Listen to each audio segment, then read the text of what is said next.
Buenos días a todos, qué alegría tenerlos en esta nueva transmisión. Mi nombre es Carol Restrepo y los estaré acompañando desde este momento para que compartamos juntos como comunidad. Sí, comunidad virtual, porque gracias al Señor tenemos este tipo de plataformas y herramientas para llevar la palabra y el mensaje del Señor a toda la humanidad. También queremos compartir con ustedes, y si usted está disfrutando de esta transmisión, compartiendo con más amigos y quiere que otros conozcan de estas plataformas y estos medios, los invitamos a que compartan, suscriban y también se conecten a otras de nuestras plataformas. Por ejemplo, si usted no nos sigue en YouTube, Instagram o Facebook, lo invitamos a que lo haga. Por ejemplo, en Instagram como @ministeriovv, en Facebook como Ministerio Verdad y Vida y YouTube como IC Ministerio Verdad y Vida. Además, si usted quiere estar súper enterado y muy conectado de toda la información y contenido nuevo, lo invitamos a que se conecte y también visite nuestro sitio web en www.mvv.org.co. Así es que a través de esta trayectoria en estos años hemos visto cómo la iglesia ha crecido, cómo el ministerio y la palabra del Señor se ha manifestado en nuestras vidas, pues llevamos más de 30 años compartiendo la palabra y sobre todo glorificando el nombre de nuestro amado Padre Celestial. Así pues, los invitamos que en estos momentos nos conectemos con el más importante. Estoy hablando de nuestro Padre amado, nuestro Padre Celestial. Así que donde usted está, lo invito a que cierre los ojos y podamos orar a nuestro Señor y pongamos en sus manos gloriosas, este hermoso momento. Señor, Dios Todopoderoso, te damos gracias por este nuevo día. Gracias, Señor, por este domingo. Gracias, Señor, porque eres santo, bueno y perfecto, porque nos permites tener estas herramientas, Señor, que tal vez en algunos años pensamos que no podíamos tener, o que tal vez en algunos momentos hemos podido poner esa semillita en alguna persona. Pero sabes, papá, no hemos sido nosotros, sino tú. Toda la gloria y toda la honra a ti, Padre Celestial. Te damos gracias, Padre amado, y te pedimos, Señor, que tú seas el protagonista de este momento, que tú, Señor, seas nuestro capitán, pero sobre todo que tu gloria, Señor, sea en estos momentos la más grande, la más evidente.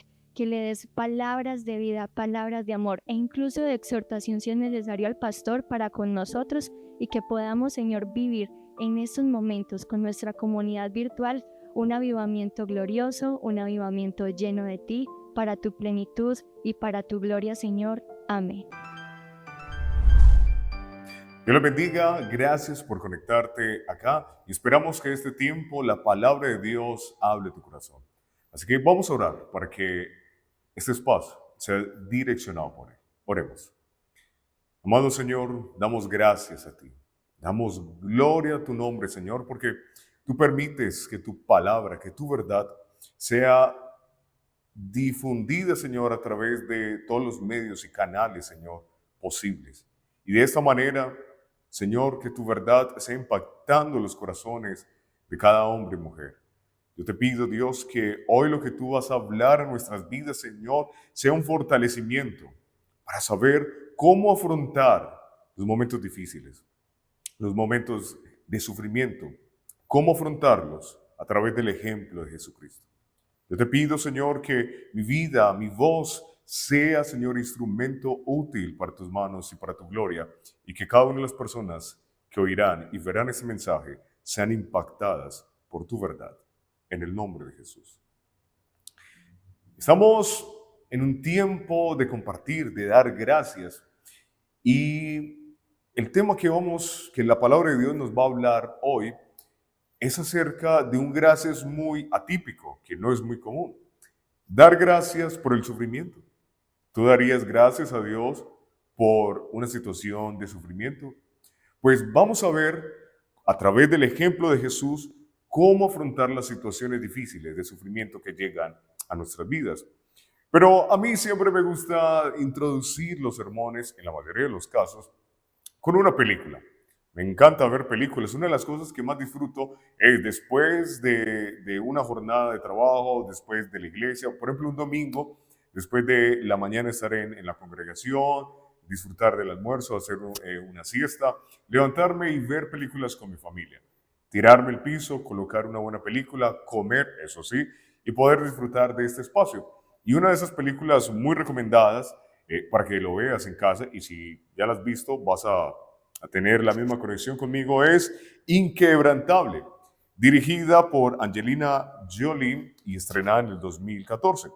Es una película basada en hechos reales, donde a través de la historia de Luis Zamperini, un atleta olímpico y héroe de la Segunda Guerra Mundial, y trata un poco sobre la historia de este hombre, cómo en su juventud está un poco descarriado, pero encuentra a través del deporte, digamos, su enfoque y la capacidad para desarrollar su propósito.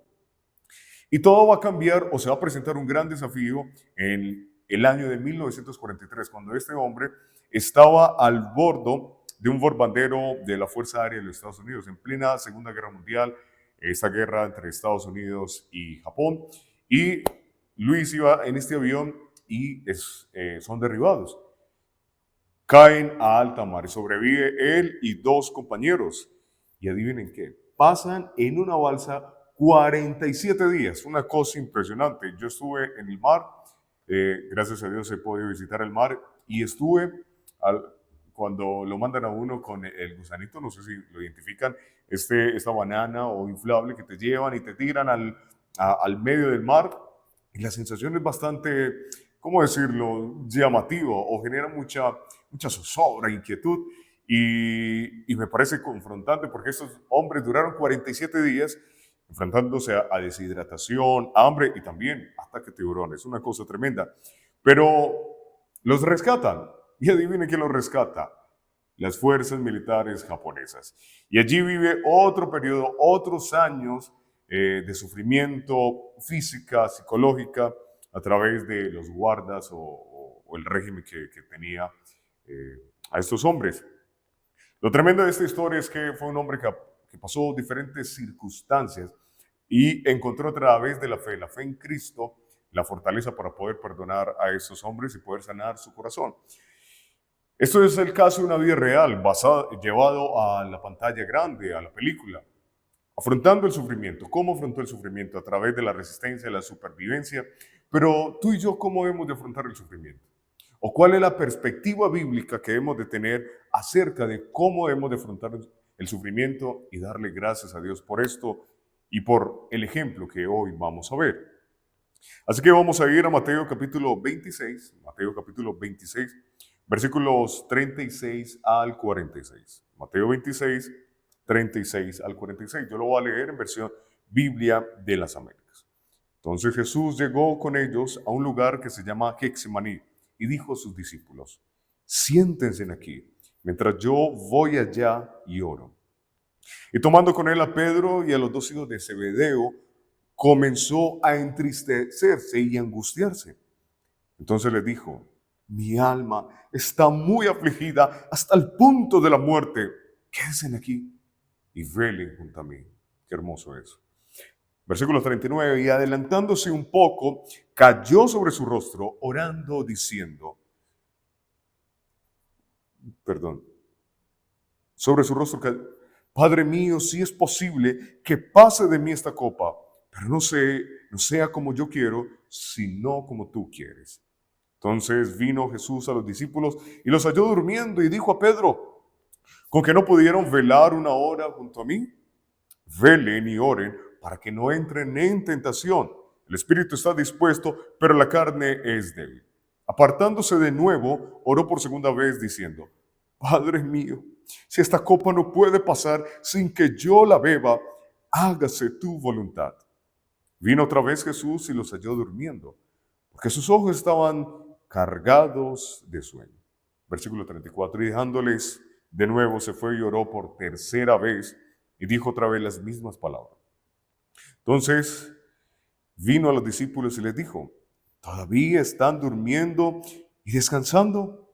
Vean, ha llegado la hora y el Hijo del Hombre es entregado en manos de pecadores. Levántense, vamos, miren, está cerca el que me entrega. Nos encontramos en el capítulo 26 de Mateo. Y a partir de este capítulo se enmarca los finales del ministerio o el servicio activo de Jesús.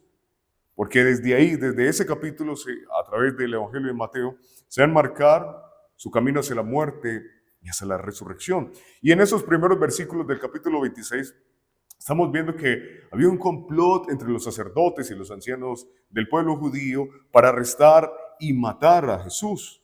Y es por eso que utilizan a Judas, o Judas va a ser ese intermediario para llegar a ese propósito. Y es aquí donde nos comenta que Judas vende a Jesús por 30 monedas de plata. Para aquella época, esas 30 monedas de plata eran considerados el salario de 4 meses. Diría uno, ¿será que Judas, siendo el tesorero del servicio, del ministerio de Jesús, lo vendería por dinero? Pero bueno, eso es otro tema al cual no nos enfocaremos en esta predicación. Luego Jesús se dirige a Betania y allí es ungido a través del perfume de alabastro por una mujer llamada Marta. Muy posiblemente las referencias datan que esta Marta era la hermana de María y de Lázaro.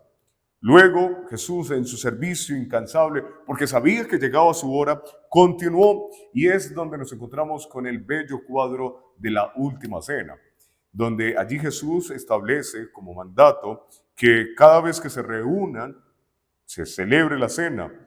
Y allí tenemos este buen episodio o este buen momento donde Jesús comparte con sus discípulos, pero donde entrega o simboliza el pan como su carne y el vino como su sangre, en el reflejo de lo que iba a vivir. Y después de esto, uno diría, ya se irían a dormir, a descansar. No, Jesús se fue a orar. Se fue a orar a el Getsemaní.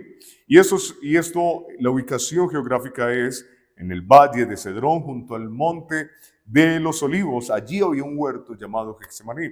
Yo anteriormente consideraba que Getsemaní era un monte, pero no, Getsemaní es un pequeño lugar del monte de los Olivos. De acuerdo a un teólogo llamado Samuel Pagán, dice que Getsemaní es el nombre que alude a las prensas de olivas que se utilizan para sacar y procesar el aceite. ¿Escucharon bien lo que significa Getsemaní? Se lo voy a volver a repetir. Prensa para procesar y sacar el aceite. Y aquí dos cosas puntuales, porque a partir de ese momento, desde ese lugar, iba a empezar el proceso del dolor, del sufrimiento, de la sangre y la muerte de Cristo. A partir de ese momento y en ese lugar, esto es bien confrontante, porque tú y yo indudablemente no iríamos a un lugar que signifique muerte y más sabiendo que en ese lugar nos puede pasar algo, nosotros lo evitaríamos, indudablemente. Así que hay un hecho importante en que Jesús se hubiera direccionado en ese lugar. Y antes de referir una idea complementaria a lo que te estoy refiriendo, como segundo punto a destacar en referencia a ese Getsemaní, o complementario a lo que te estaba diciendo, es que los ancianos y los sacerdotes no podían tomar preso a Jesús públicamente, porque Jesús era un líder reconocido, un maestro reconocido dentro del pueblo judío, lo querían. Así que si ellos se atrevían a arrestarlo públicamente, el pueblo no le iba a permitir. Es por eso que Judas, bien sabiendo dónde Jesús iba a estar, sabía que en un lugar apartado sí lo iban a poder hacer. Aquí es bien tremendo que Jesús, antes de decir la frase, hágase tu voluntad, ya estaba haciendo la voluntad del Padre. Siempre hacía la voluntad del Padre. Porque Jesús indudablemente sabía que al irse a un lugar apartado e irse a ese lugar llamado Getsemaní, donde se procesa los frutos del oliva, de los árboles de los olivos, que significa proceso, Jesús sabía que allí en ese lugar iba a empezar ese camino al Calvario. Jesús sabía que hacer la voluntad del Padre le iba a costar. Y nosotros a veces esperamos otra señal para reforzar la voluntad de Dios que ya conocemos, que hay que hacer. Jesús conocía la voluntad de su Padre. Le pidió de alguna manera que la cambiara, pero eso nunca fue una excusa para hacer la voluntad del Padre. Ese es el ejemplo que debemos de seguir, de vivir. Y es por eso que vamos a ver dos puntos en relación al texto leído. Y vamos a ver los reflejos del sufrimiento de Jesús. El título de esta enseñanza se llama Getsemaní, el proceso del sufrimiento. Pero vamos a ver cómo Jesús vive el sufrimiento y cómo afronta ese sufrimiento. El primer reflejo del sufrimiento de Jesús lo encontramos en el versículo 37. Dice, comenzó a entristecerse y a angustiarse. Una tristeza reflejada. ¿Has sentido esa emoción de tristeza, de dolor?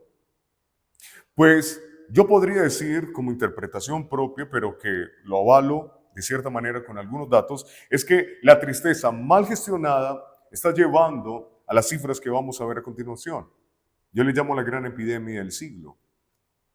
De acuerdo a un artículo del periódico El Colombiano del mes de octubre, titulado 12.899 menores de edad han intentado quitarse la vida este año, según datos del Instituto Nacional de Salud. Y según Medicina Legal, 183 niños, niñas y adolescentes se han quitado la vida este año aquí en Colombia. ¿Son cifras menores? ¿Será que no nos debemos de alarmar? Por supuesto que sí. ¿Y por qué se toman estas decisiones? No porque están muy felices, no porque están dichosos, no porque están atravesando situaciones difíciles en sus vidas. Y es ahí que nos preguntamos, ¿cómo gestionamos nuestro dolor y tristeza? Jesús estaba reflejando tristeza. Jesús no estaba gozoso en ese momento.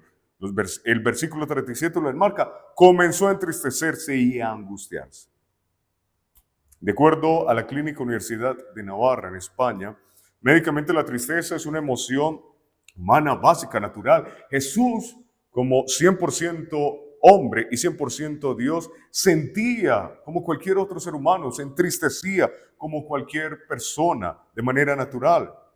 Y eso se caracteriza por sentimientos de desánimo, pérdida o desesperanza, que ciertamente tú y yo hemos vivido eso y que se experimentan en respuesta a situaciones de decepción, pérdida o frustración.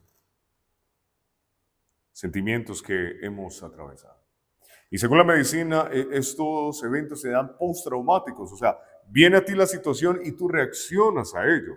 Lo que estaba viviendo Jesús eran eventos pretraumáticos, o sea, antes de la situación. Porque claramente él conocía la voluntad de su Señor y sabía lo que tenía que afrontar. Pero Jesús indudablemente no estaba entristecido porque conocía que iba a atravesar a través de los azotes de los romanos, esa espina que le iban a clavar en la cabeza, las humillaciones, los escupitazos, el camino al Calvario, los clavos atravesados. No, Jesús no estaba entristecido o angustiado por eso, sino porque Jesús sabía que por primera vez en la historia de la eternidad, en la historia de la divinidad, el Padre le iba a dar la espalda a su Hijo, porque en ese momento Jesús iba a ser lo más inmundo para los ojos de su Padre. Es por eso que clamó a gran voz en Marcos 15:34 de la siguiente manera.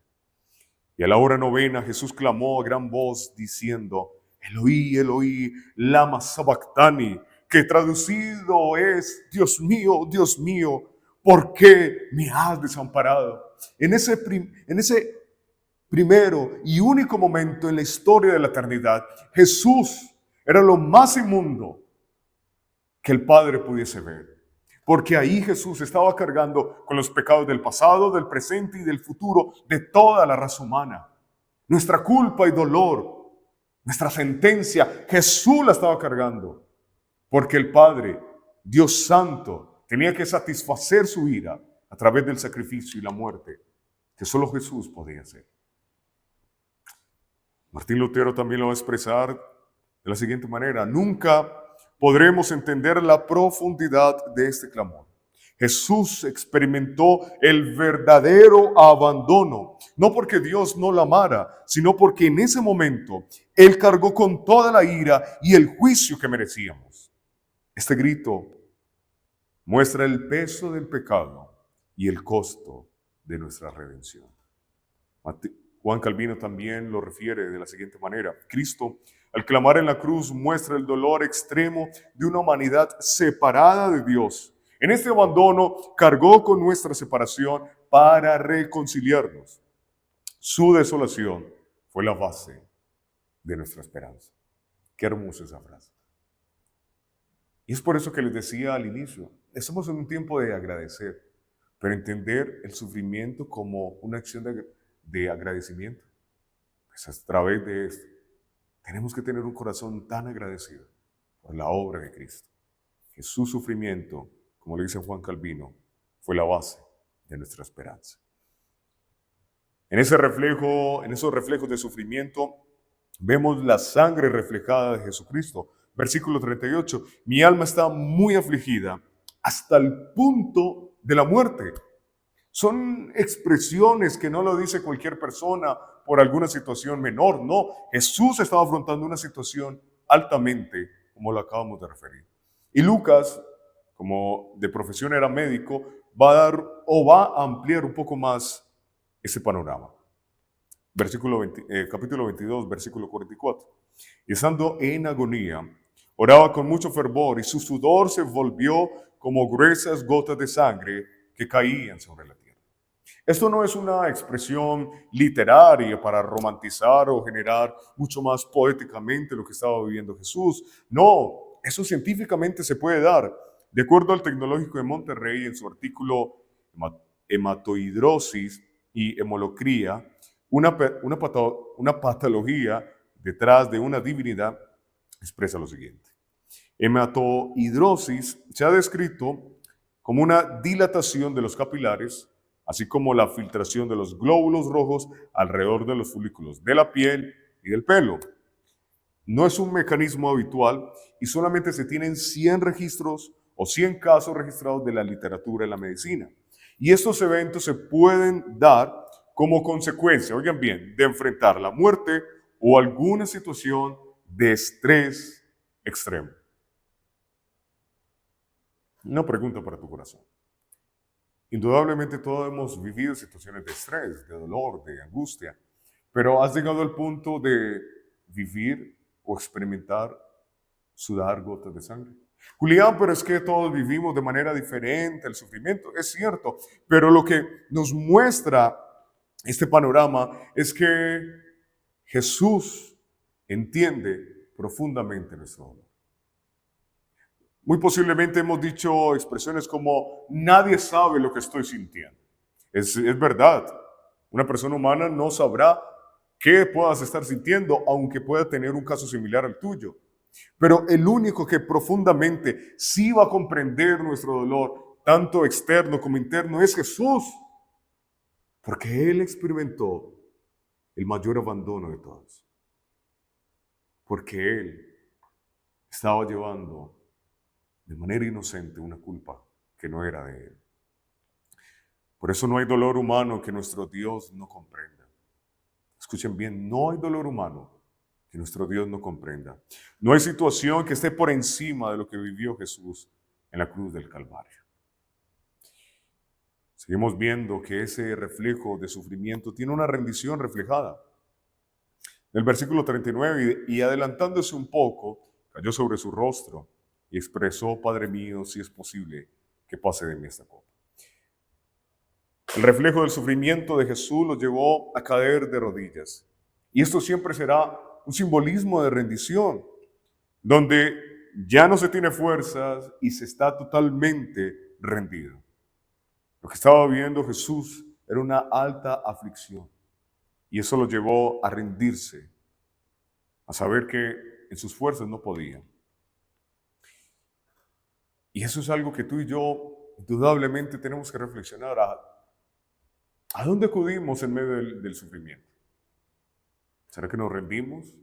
O antes endurece más nuestro corazón de decir, Señor, ¿por qué me pasa tanto a mí? Yo que soy tan bueno, Señor, ¿por qué a mí y no a él o a ella? ¿Cuál es nuestra actitud? Jesús se rindió. El reflejo del sufrimiento de Jesús es que se rindió.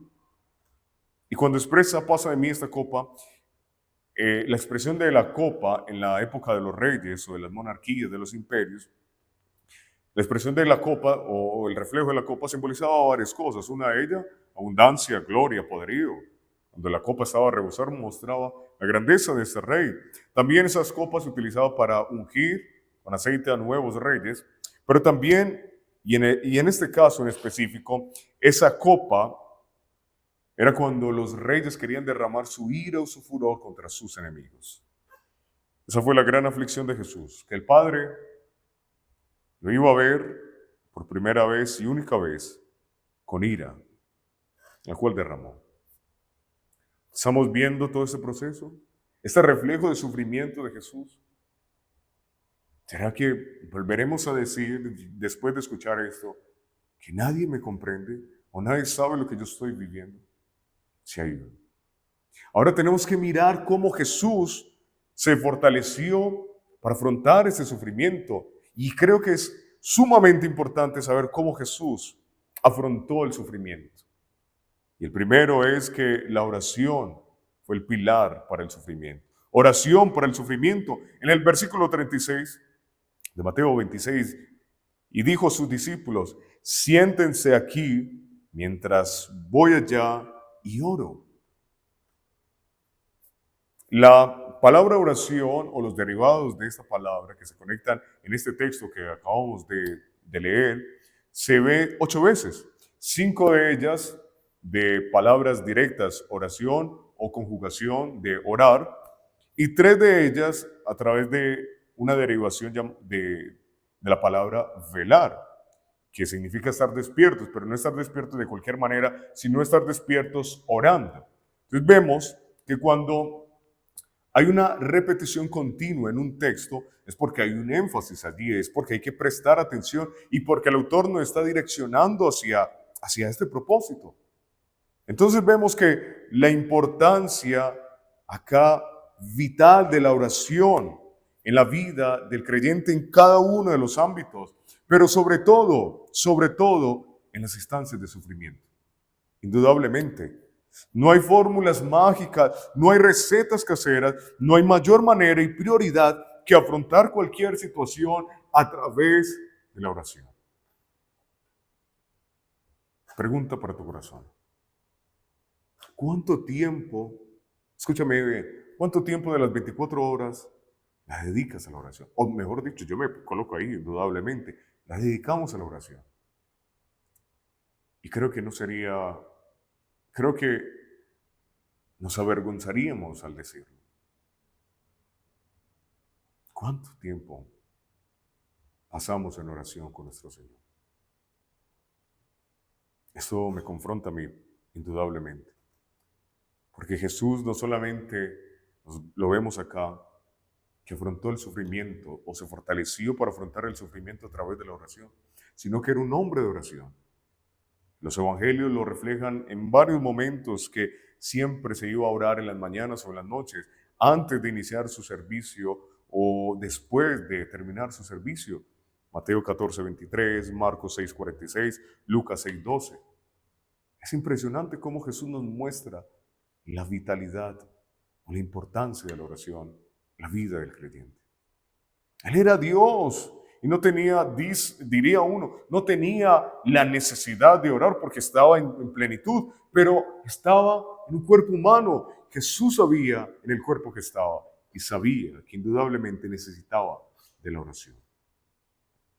Necesitamos ser hombres y mujeres de oración para afrontar cualquier situación y sobre todo las situaciones de dificultad. Charles Spurgeon, acerca de la oración, dice lo siguiente: la oración es tanto un privilegio como un poder. Nos permite participar en la obra de Dios y en la lucha contra el pecado. Por la oración nos mantenemos fuertes en tiempos de prueba y recibimos la gracia para vivir vidas de santidad. La oración es la comunión más cercana, dice R.C. Sproul, entre Dios y el creyente. Nos lleva a una relación íntima, reconociendo su soberanía y confiando en su sabiduría. Es donde rendimos nuestros deseos y aprendemos a depender completamente de su gracia. Qué hermoso es. Otro de los elementos que Jesús utilizó para fortalecerse en medio del sufrimiento es uno de los que me parecen muy bellos, y es la hermandad. La hermandad en medio del sufrimiento, versículo 37. Y tomando con él a Pedro y a los dos hijos de Zebedeo, expresa, o sea, los llamó. Fue él el que les pidió o los llamó. Y en el versículo 38 dice, les dijo Jesús a ellos tres, quédense aquí y velen junto a mí. Eso es hermoso. Y es sorprendente cómo Jesús nos enseña que en tiempos de sufrimiento, de dolor, uno de los mecanismos para fortalecernos es a través de la hermandad.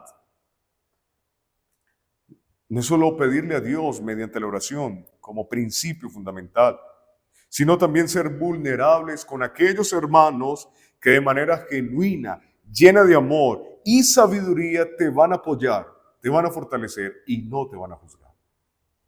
Y es triste, iglesia, cómo vemos en el cuerpo de Cristo la murmuración, el chisme, y cómo tú abres el corazón a alguien creyendo que era un hombre o una mujer prudente y termina siendo eso un chisme en toda la congregación. Eso no es lo que Jesús estaba buscando. Jesús se muestra vulnerable ante sus amigos, sus discípulos, para que lo ayudaran en la oración, para que lo ayudaran a fortalecerse en ese momento. Y no solamente es una idea en este momento, sino a lo largo de las Escrituras. Dios a través de Pablo le dice en Romanos capítulo 12, versículo 15, gócense con los que se gozan y lloren con los que lloran. Aquí vemos indudablemente un sentido de la hermandad, del vivir no solos, sino en unidad, como cuerpo, para la gloria de Dios. Y también como último pilar de cómo Jesús afrontó el sufrimiento, fue a través de la palabra. En el versículo 39, cayó sobre su rostro orando y expresó, pero no sea como yo quiero, sino como tú quieres. En otras versiones va a decir que se haga tu voluntad. Nadie hace la voluntad de alguien si no la conoce. ¿Sí me escuchaste bien? Nadie va a hacer la voluntad de alguien más si yo no conozco cuál es esa voluntad. Jesús sabía cuál era la voluntad de su Padre.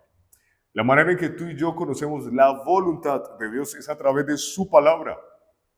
La palabra revelada, lo que Él dejó a través de las Escrituras mediante la obra del Espíritu Santo. Así que para poder decir y afrontar el sufrimiento en el fortalecimiento de la palabra de Dios, tú y yo tenemos que conocerla. No podremos decir que confiamos en Dios si no le conocemos. Seríamos falsos.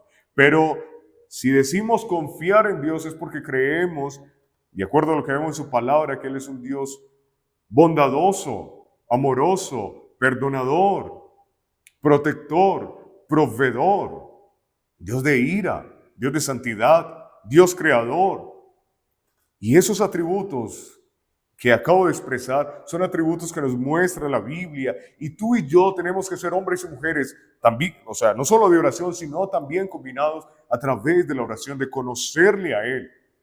Lectura, meditación y estudio de la palabra. Jesús afrontó esta situación y pudo decir esa hermosa frase, hágase tu voluntad. Es porque Él reposaba y confiaba en las palabras, en la voluntad de su Señor, porque las conocía. ¿Cómo estamos afrontando las situaciones de nuestras vidas? Así que vamos a pedirle al Señor, a través del Espíritu Santo, que nos ayude a vivir el ejemplo de Cristo a través del sufrimiento. Así que oremos. Señor, yo te doy gracias por tu palabra, porque ella nos exhorta, nos consuela y nos edifica. Y yo te pido, Señor Jesús, te pido, Espíritu Santo, que generes un convencimiento de esta tu palabra en nuestras vidas, que hay que expresar el dolor. Jesús no retuvo el dolor, lo expresó, lo exteriorizó, no se quedó con él. Y buscó, a través de la oración, de la hermandad y el fortalecimiento de la palabra, la capacidad para afrontar lo que iba a afrontar. Yo te pido, Señor, que podamos ser hombres y mujeres de oración, que a través de cualquier circunstancia, pero en este caso del sufrimiento, podamos rendirnos a ti, Señor, creyendo que allí seremos fortalecidos. Que también, Señor, podamos ser hermanos de confianza para otros hermanos y que nosotros también podamos abrir nuestros corazones y podamos unirnos para apoyarnos, para levantarnos, para animarnos en tu amor, en tu gracia, en tu verdad. Y sobre todo, Dios, que podamos vivir tu palabra. Pero ayúdanos y coloca el querer como el hacer, de leerla, de meditarla y de vivirla. Así que yo te doy gracias por tu palabra y te ruego que siga transformando nuestras vidas para tu gloria. En el nombre de Jesús. Así que Dios te bendiga. Esperamos que esta palabra sea de bendición para ti. Compártelo. Comparte la palabra de Dios y esperamos que sigas conectado con Ministerio de Verdad y Vida. Dios te bendiga. Qué bendición poder estar hasta este punto, pastor. Muchísimas gracias, que su vida sea muy bendecida, pero sobre todo muchísimas gracias por haber compartido este mensaje que nos llena de gozo y que sirve de aliento para iniciar esta nueva semana. A ustedes, comunidad, hermanos en Cristo, qué alegría tenerlos hasta este punto.